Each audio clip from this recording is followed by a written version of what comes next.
Dale Beaumont and welcome to Get Published TV. This is the only dedicated show on the internet to help authors and aspiring authors to write, publish and market their own best-selling book. Now, in yesterday's episode, if you've been tuning in every single day, congratulations, we actually were talking about the importance of the copy that goes on the back cover of your book. That's standard across the board, whether you be a fiction writer or a non-fiction writer, or even if you have a poetry book, the same importance applies. But what we're going to talk about now is what are the specific things that should be on the back cover of your book. We're going to talk about the front cover in another video.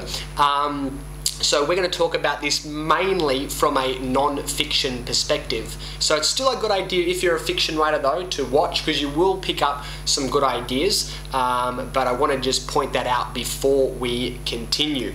Now, so let's go through this. So we've got our little basketball ring in the background. Let's see if I can get one in behind. No luck. Anyway, we have a bit of fun. We put that over in our office, and in our lunchtime, little lunch break, or when we just feel like chilling out for a few moments, we shoot a few hoops. So I thought I'd bring that in and something interesting on the background. Anyway, let's talk about the back cover of the book. What are the elements? What should be on there, and maybe what shouldn't be on there? Okay, the first thing is an attention grabber. Attention grabber should be something which is going to be at the top. Now, normally we're talking about a headline. And a headline, if you think about a newspaper, they use headlines all the time. Why do they use headlines? Well, to draw you into the story. People are asking themselves the question, well, why should I bother reading this particular article? But if you've got a headline there, it just grabs people. Now, obviously newspapers have been testing this for decades, for probably over 100 years now. So they kind of know headlines work, and it's the same thing with regards to your book as well. So don't just go into heavy blocks of text. Have a headline to draw people in. Okay, so here's an example. You can see that there, maybe not clearly, but at the top we've got this an orange headline, which is used at the top. After the headline, I recommend having two short paragraphs that again draw people in and start to tell people what your book is about, who the book is actually for, who it will actually help. So this again draws people in even further. So you've got your headline, and then you've got two short paragraphs. Now, when it comes to back cover text, you can't have long drawn out sentences because people start to switch off, and if you make people work too hard, they may just give up and put the book back on the shelf. But if you've got short, sharp, punchy statements, then it makes it easier for people to actually read. And again, with newspapers, most of the time they know that people have a short attention span, so they try to keep sentences fairly short, and most paragraphs are either one or two sentences. Same thing when it comes to the back cover of your book. Headline, then you've got two short paragraphs. Then after the two short paragraphs, you would have a "in this book you'll discover," or something along those lines. You may want to draw it out a bit further, or "in this book you'll learn," or "this is a groundbreaking study and in it you'll discover or learn," either one of those two words, or "uncover" or "unlock," whatever really appeals best to you. And then underneath that line, "in this book you'll discover," that's in simple terms. You can embellish that and expand it however you like.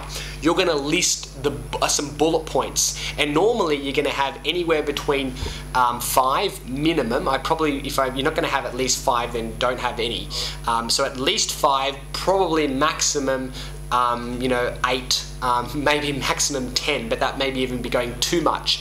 And for me, it's not that important, but I like to have odd numbers instead of even numbers, so either 5 or 7 is really good, but if you want to do 6 or 8, then that's fine as well. So then you're actually going to write the bullet points. Now, these bullet points are really important. Most of them should be one sentence, and they should all finish that sentence. So in this book you'll discover, it could be the fastest and easiest way to blah blah blah, how to, why it's important, the essential qualities, the biggest reasons why, blah, blah, blah. So you kind of want to mix it up. You don't want to have them all the same, like how to this, how to that, how to blah, blah, blah. Those hows get a little bit too boring and repetitive. So mix it up with some of those things that I just mentioned. If you want them repeated, just rewind this video and you can go back and you know, write some of those words or starting words down. Or otherwise, just start reading sales copy on websites. There's a lot of copy that, you know, there's a lot of websites out there, and they're the kind of long websites that have lots of text, and most of those have lots of bullet points. So look at how they start them, and that'll give you a trigger to how to write them so they sound, you know, they sound unique, they sound different, they all don't sound the same.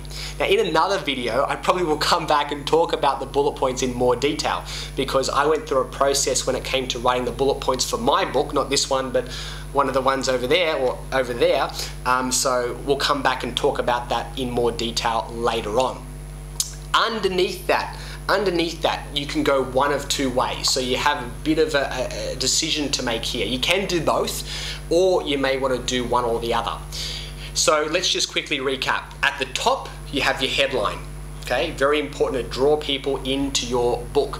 So that's normally, you know, what is the biggest reason for people to want to actually read your book, or it could be the biggest fear that they have, or the biggest concern, or maybe it's the thing that they're going for and the thing that they want. So sometimes it can actually be a question like, do you want to grow $1 million business and still enjoy a balanced lifestyle? If so, keep reading. That's just one example off the top of my head.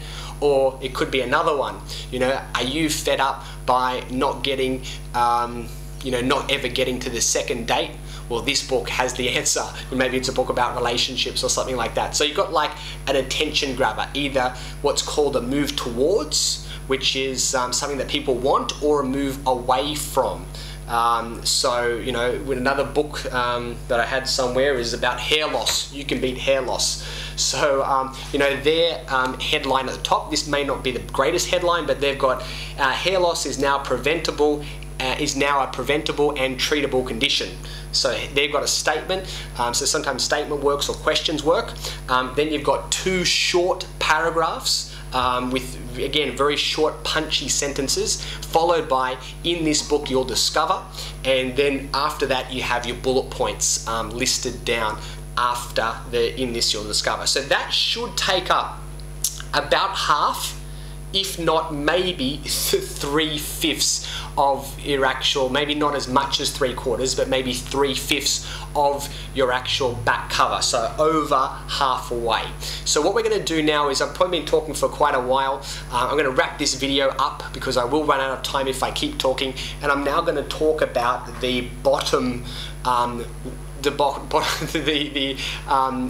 the bottom half, or the little bit less than a half, but still really important. Okay, so again, I'm kind of going into quite a bit of detail here. I think it's really important, so I don't want to just kind of rush through it and then you've got a whole lot of questions, or you don't understand why we're actually doing it.